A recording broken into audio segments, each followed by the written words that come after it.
네, 안녕하세요. 콩나물맘 여러분. 네, 콩나물쌤 전병규입니다.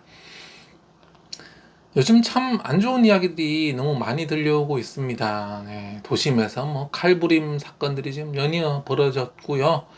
또 세계적 축제 잼버리 개최했는데 아주 국제적 망신이 되어버리고 말았죠. 아파트를 짓는데 철근을 다 빼버려가지고 이제 언제 무너질까 걱정해야 하는 그런 상황까지, 거기다가 서희초 교사를 포함해서 교사에 대한 갑질, 교권 추락 이런 안타까운 문제들 계속 일어나고 있습니다. 우리 사회가 어쩌다가 이 지경까지 왔는지 참 개탄스러운데요. 그래서 오늘은 왜 우리 사회에 이렇게 일명 진상이라는 사람들, 최소한의 기본적인 상식을 가지지 않은 사람들이 많아지게 되었는지에 대한 이야기 한번 나눠보려고 합니다. 이런 진상이라는 사람들이 갈수록 많아지고 있는 것 같죠. 네, 식당에서, 거리에서, 도로에서 정말 어느 곳에서나 볼 수 있는데요. 제가 이제 교육 유튜버인 만큼 교육적인 관점으로 접근을 해보려고 합니다. 왜 이렇게 교권이 붕괴되고 진상 학부모와 금쪽이들이 넘쳐나게 되었는지에 대해서 조금 더 초점을 맞추고 한번 살펴보도록 할게요. 이번에 서희초나 주호민 씨 관련된 이런 사건들에 대한 반응들 보면은 잘 빠지지 않는 그런 댓글이 있어요. 뭐냐면 바로 옛날에 교사들이 학생들을 너무 인격적으로 대하지 않았다, 많이 때렸다, 그리고 그로 인한 업보를 치르고 있다, 이런 주장이죠. 과거에 교사들이 학생들에게 옳지 못한 행동들, 체벌을 넘어서 폭력이라고 할 만한 행동들을 많이 한 거 분명히 사실입니다.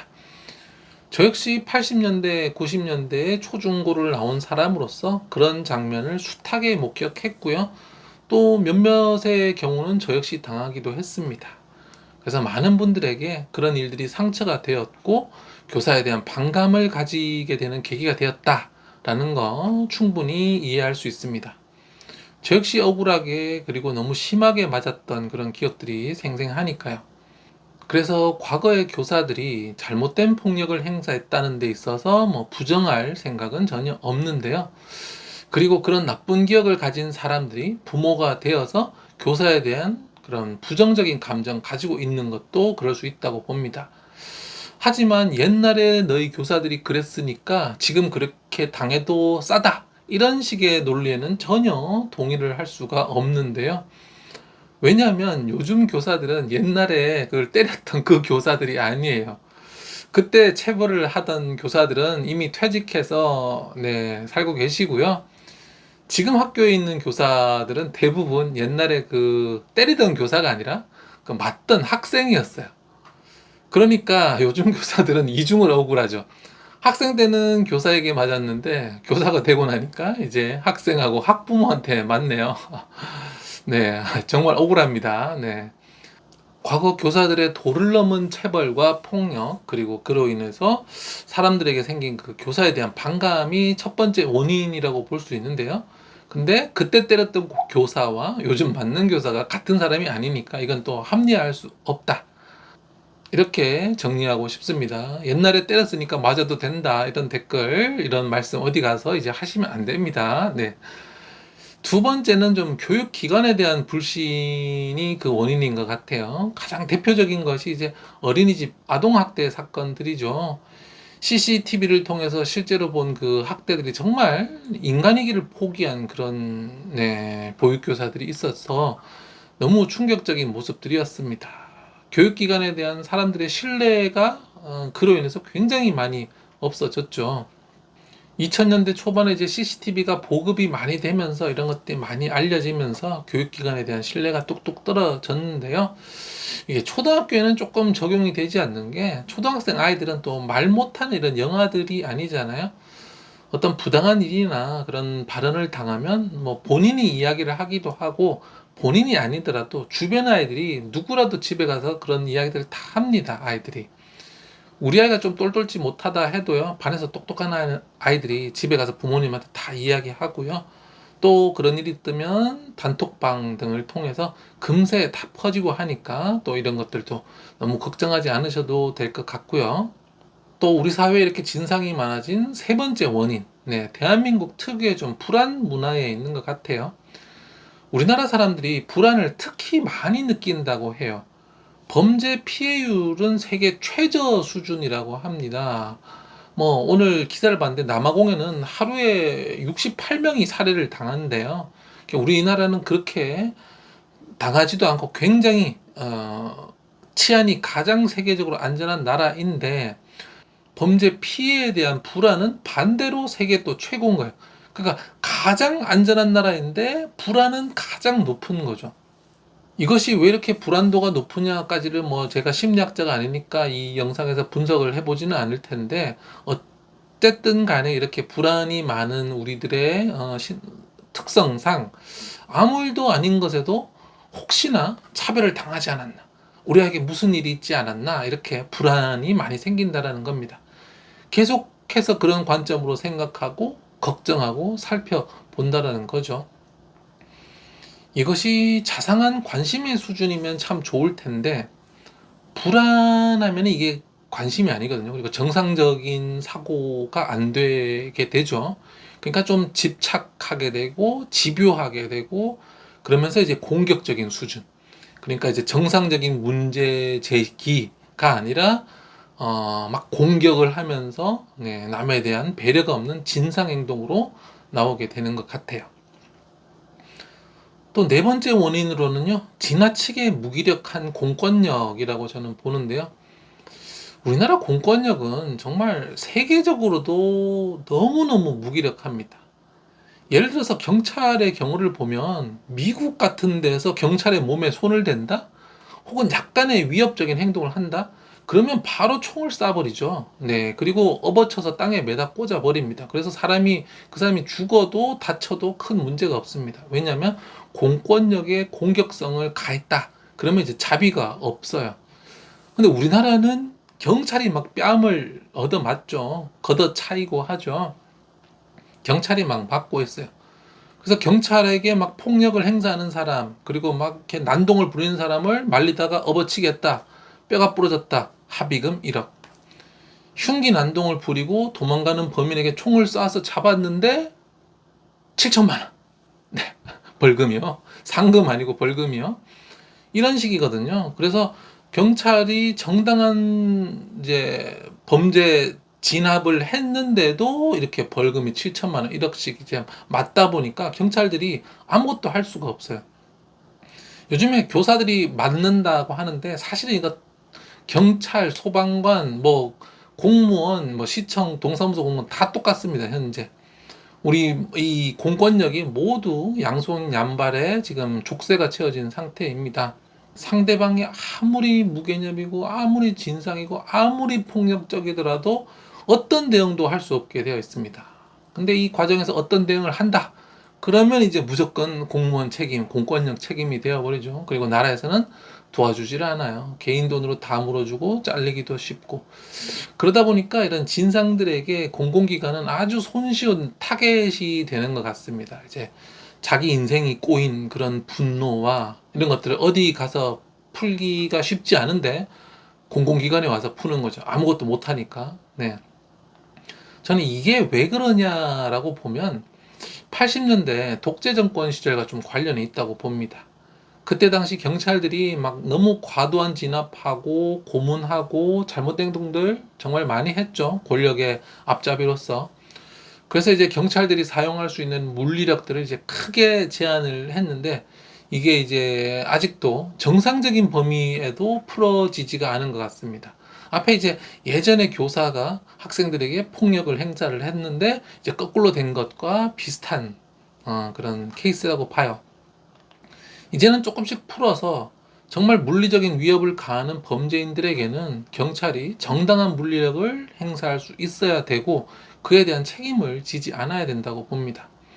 뭐 구청, 시청, 동사무소, 학교 이런 데서는 뭐 당연히 물리력을 쓸 수는 없지만 부당한 민원을 계속 이렇게 한다라고 하면 그런 민원은 그냥 누락시키고 무시할 수 있는 그런 권한들, 또 고성방가 폭력하는 이런 진상들에게는 정해진 매뉴얼에 따라서 경찰에 신고하고 벌금을 물리고 인계해서 데려갈 수 있는 그런 시스템이 갖춰져야 될 것 같아요. 이런 시스템이 생기지 않으면요, 학교를 포함한 모든 공공기관에서의 진상행동, 폭력행위가 줄어들지 않을 거라고 봅니다. 네, 지금 뭐 학교에 다양한 방침들이 생기는데 이렇게 실제로 딱 막아서 이렇게 하는 사람을 처벌할 수 있는 방법이 생기지 않으면 거의 줄어들지 않을 거예요. 우리나라에 진상이 많아지게 된 다섯 번째 원인으로는요, 바로 이 가해자에게 관대한 문화인 것 같은데요. 우리나라는 참 특이하게 가해자에게 너무너무 관대합니다. 작게는 뭐 무단횡단으로 사고를 유발해도 그냥 보행자라는 이유만으로 과실이 덜 잡히고, 정말 억울한 운전자에게 막 과실이 잡히죠. 음주운전 했다, 학교폭력, 마약, 온갖 범죄를 저질러도 뭐 반성문 몇 장 쓰면 뭐 반성했다 그러면서 감형해 줘 버리고요. 또 뭐 정관 변호사 쓰면 아무리 큰 죄를 저질러도 웬만하면 집행유예 나오죠. 네, 이런 식으로. 또 뭐 칼 들고 덤비는 강도를 때려잡아도 정당방위 안 나오고 무조건 폭력죄 나오고요. 그 칼 들고 덤빈 그 강도의 몸을 더 걱정해 주는 거예요. 그 칼에 찔릴 뻔한 무고한 시민보다. 누가 먼저 공격하고 때려서 방어 차원에서 맞서도 무조건 쌍방폭행 나옵니다. 무조건 경찰 올 때까지 맞고만 있어야만 되는 거고요. 이런 것들을 보면 우리나라 판검사들이 옳고 그름을 따질 능력이 있는가 그런 생각이 들어요. 그러다 보니까 이제 가해자들이 기세등등합니다. 돈 있는 가해자들은 정관 변호사 쓰고, 돈 없으면 반성문 쓰고 눈물 한번 흘리고 뭐 이런 식으로 끝나죠. 반성문도 싫다, 합의할 돈도 없다 그러면 뭐 그냥 조금 깜빵 있다 나오면 그냥 되는 거고요. 어차피 형기도 또 짧으니까.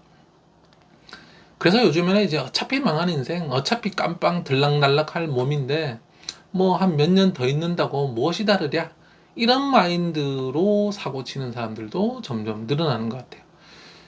이러니 우리처럼 멀쩡한 정신 갖고 사는 보통 사람들만 이런 폭탄 피하느라고 무슨 지뢰 게임 하듯이 살아야 하는 게 지금 대한민국의 현실인 것 같습니다.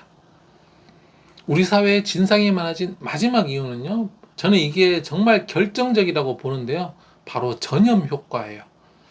진상인 사람들을 보고 그런 이야기를 들은 사람들이, 아, 저렇게 진상을 부려도 괜찮구나, 진상을 부리면 안 해주는 것도 해주는구나, 이걸 보고 학습을 해서 멀쩡한 사람들까지 진상이 되는 거라고 저는 봅니다.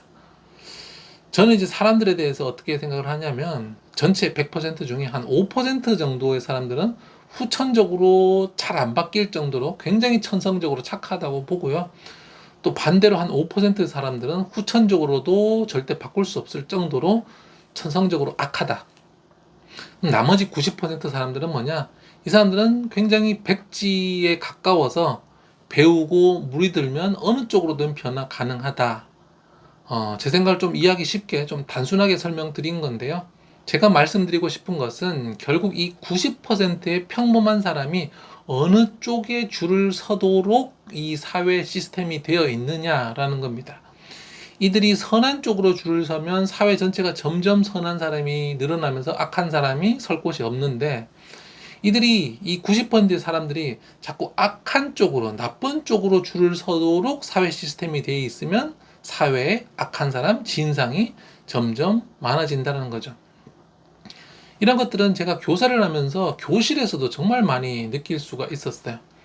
금쪽이 같은 아이들이 교실에 있잖아요. 그러면 다른 아이들이 같이 물들어 갑니다. 그러면서 대부분의 평범한 아이들이 정말 악에 바치고 폭력적으로 변하고 욕을 달고 사는 모습들 정말 많이 봤어요. 정말 심각한 금쪽이가 있는 학년은요, 그 학년 전체가 조금 이상합니다. 왜냐면 그 아이의 모습을 보면서 아이들이 점차 금쪽이와 비슷한 행동을 따라하게 되거든요. 그래서 이런 금쪽이들을 이제 제가 잡는데, 잡아내면 이제 아이들이 조금씩 바뀌어요. 아, 저게 그 전년까지는 계속 했었는데, 콩나물쌤, 전병근 쌤한테는 안 통하는구나 라고 하면 아이들이 그때부터 조심하기 시작하는 거예요. 막 저한테도 화를 내고 막 말을 함부로 하다가 금쪽이가 잡히니까 나머지 애들이 저 선생님한테 이렇게 하면 안 되네 라고 하면서 아이들이 행동을 조심하는 거예요. 그래서 금쪽이를 잡고 나면 굉장히 많은 수의 문제아들이 갑자기 정상 범위로 들어오는 모습들 정말 많이 볼 수 있었습니다. 그런데 이렇게 금쪽이를 잡지 못하는 케이스가 대부분이거든요. 이렇게 방치하면 나머지 아이들이 급격하게 금쪽이화가 돼요. 그래서 이 금쪽이화가 확 되어버린 아이들과 이 금쪽이에 대해서 피해를 입고 확 쪼그라드는 아이들, 이렇게 두 부류로 나뉘거든요. 그래서 쟤는 선생님한테 막 욕까지 하네, 물건도 던지네. 그럼 나는 좀 짜증은 내도 되겠다, 나는 언성은 높여도 되겠다. 쟤 막 수업 중에 막 교실 밖으로 나가네. 근데 선생님이 쟤를 못 말리네. 그럼 나도 뛰어나가야 되겠다. 이런 식으로 되어 버리는 거죠. 결국 답은 이 마지막 진상의 전염을 해결하는 데 있다고 봅니다. 공권력이 아무런 힘이 없고 가해자에게 너무 관대하니까 아무리 진상짓을 해도 학교 같은 공공기관에서는 끝까지 참고 정상적인 응대를 해주니까, 아, 이렇게 해도 되는구나, 안 된다 그러는데 소리 지르고 물건 집어던지니까 해주네. 그 이야기가 영웅담처럼 되고, 옆에서 그 모습을 보면서 멀쩡한 사람들이 안 해줘? 그럼 나도 소리 한번 질러보자. 이렇게 되면서 사회 전체가 진상화가 되어 가는 거죠. 이런 문제를 해결하기 위해서는 원리 원칙이 빨리 서야 할 것 같아요. 진상짓을 한다고 먼저 해주고 안 되는 걸 해주면 안 되고, 진상민원을 넣는데도 이걸 들어주고 계속 응대해주는 이런 상황이 바뀌어야 될 것 같아요. 요즘에 이제 콜센터에도 전화해서 욕하거나 진상짓 하면 전화 끊어버리잖아요. 그러니까 요즘 콜센터에 진상 전화가 이렇게 많다, 이런 이야기들 요즘에는 들려오지 않죠. 예전에 많았는데. 개인 사업장에서는 진상이 오면 그냥 쫓아내버리면 되는데 공공기관에서는 그게 안 되거든요. 그렇기 때문에 공공기관에서도 이런 사람들을 빨리 진상짓을 한다 그러면 빨리 대응해서 경찰에 인계하고 이렇게 할 수 있어야, 네, 이런 사람들이 이제 더 이상 이제 민원을 접수 못하게 한다든지 손해배상을 청구한다든지 이렇게 해 주면, 네, 이렇게 시스템이 갖춰지면 진상의 99%는 사라질 거라고 봅니다. 왜냐하면 하면 안 된다라는 걸 느끼니까요. 할수록 손해구나라고 느끼면 사람들은 그만둡니다. 지금은 진상짓을 하면 나한테 이득이 오기 때문에 계속 진상짓을 하는 거고요. 네, 진상 없는 사회에 살고 싶습니다. 얼른 진상처벌법이 좀 생겼으면 좋겠고요. 우리 콩나물맘님들 모두 진상 만나지 않는 좋은 하루 되셨으면 좋겠습니다. 네, 감사합니다.